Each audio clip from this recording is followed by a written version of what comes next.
around 7 p.m. natapos na itong kick-off ng campaign na theory o pagsisimula ng pangangampanya ng senatorial slate na alyansa para sa bagong Pilipinas. Kaninang umaga hanggang tanghali, 8 out of 12 na miyembro ng slate na ito yung nakita natin at nagbahagi doon sa press con kung ano nga ba yung ilan sa mga gusto nilang maisulong kung sakaling sila ay manunungkulan. So ilan sa mga narinig natin yung 14th month pay na gustong isulong ni dating Senate President Tito Soto, yung amendment sa local government code ni dating DILG Secretary Benhur Abalos, yung pag-waive ng bank secrecy for government officials kay Ping Lacson.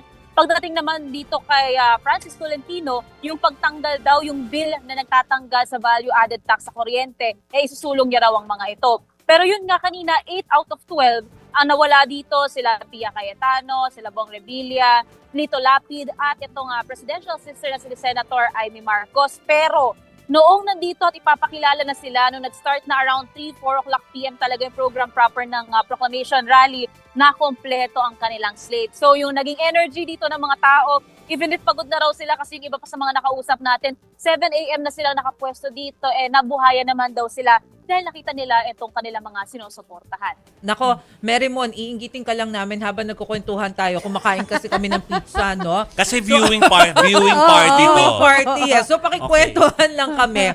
Kasi nandyan si President Bongbong Marcos to personally endorse the senatorial candidates. Pero parang may anghang, ano? Yung mga sinabi ni PBBM kanina. Ano ba yung mga highlights dun sa mga sinabi niya? Sound bites dyan mula kay PBBM.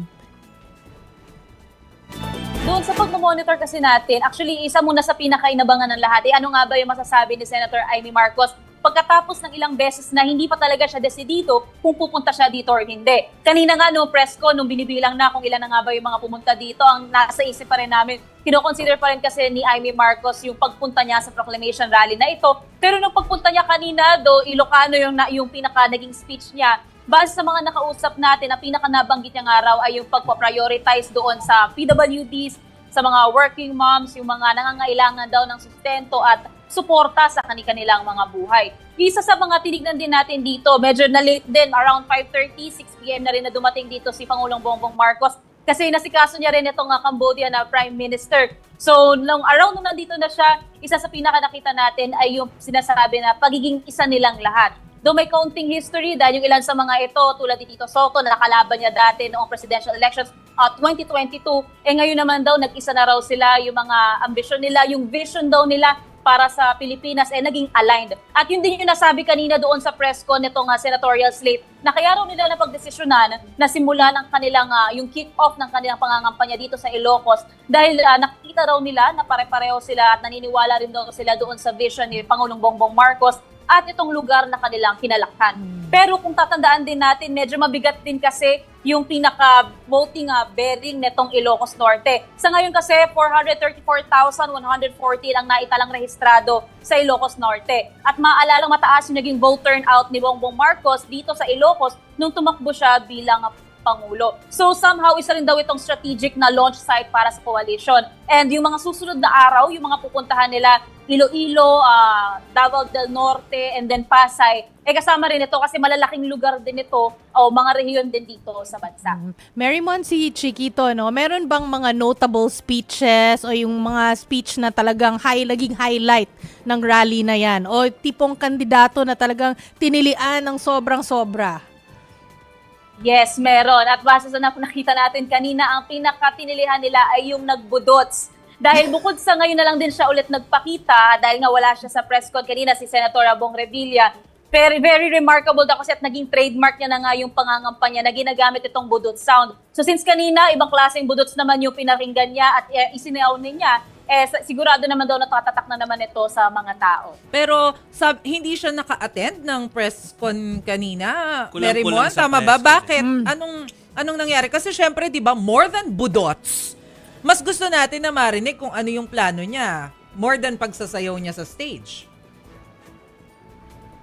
Totoo yan. At wala Yun, tayo kasi kanina sumasayaw. nakuhang impormasyon kung bakit hindi sila nakapunta. Yung 4 doon sa 12 na hindi nakadalo kanina doon sa press con, basta ang nasabi lang nila, asahan na baka mamaya sa proclamation rally, including Senator Amy Marcos and President Bongbong Marcos, posibleng dumalo pa raw sila. So, hindi naman kami sinarado pa sa idea around lunch kanina na wala na bukod dito sa 8, wala nang ibang pupunta. Ang nasabi pa rin sa amin, baka meron pa raw hahabol mamaya. So, yun pa lang yung pinakanakuha nating impormasyon kung bakit hindi nagpakita itong si Senator Bong Revilla, Pia Cayetano, Lito Lapid at Senator Amy Marcos kanina sa press con. Okay, ako pupulsohan ko kay Merriman kasi nakita ko naglibot din siya sa sa labas ng stadium eh. Kamusta ang mga pakipag-usap mo sa mga taga dyan sa Lawag? Nako, kaninang umaga, nagtatanong agad sila anong oras daw ba yung simula ng program kasi hindi rin daw nila alam. So nung nabanggit natin na ang alam po namin, mga tanghali at hapon pa yung program proper, sabi nila, at yung naging reaction nila doon, kalahati nagsabi na, ay masyado kaming maaga. Pero yung iba naman sinasabi, di bali na raw silang maghintay, at least makikita raw nila dito itong mga senatorial aspirants. At the same time, inaabangan nila itong mga guest performers. Kasi kanina, ilan sa mga nag-perform dito, si Teddy, si RC Munoz, si Bogoy Drilon, at naging worth it naman daw yung kanilang paghihintay despite din na mainit dito. Dahil marami na mga ventilation system, malalaki rin yung mga electric fan dito at may aircon naman. Pero di hamak nagpapaypay lahat ng audience kasi siksikan at tabi-tabi sila dito. 5,000 yung seating capacity nitong arena pero umabot sa labas yung dami ng mga tao. So meron silang itinayo na satellite stage. May LED screen din yon. So kung ano yung na-experience ng mga tao, nasa labas. So far, hindi naman daw sila napag-iiwanan kahit hindi sila nakapunta or umabot sa loob ng arena.